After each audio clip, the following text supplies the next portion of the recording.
Quer saber mais sobre o desafio Plantas Daninhas, sobre o Agro Game Missão Plantas Daninhas?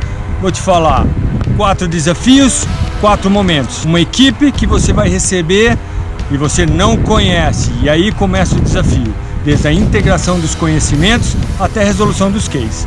Funciona assim, 4 casos, 4 momentos agrícolas, situação real. Em cada um deles você tem um tempo e ferramentas. Com essas ferramentas você precisa trazer as melhores soluções para o agricultor, de forma que seja economicamente viável, sustentável e rentável.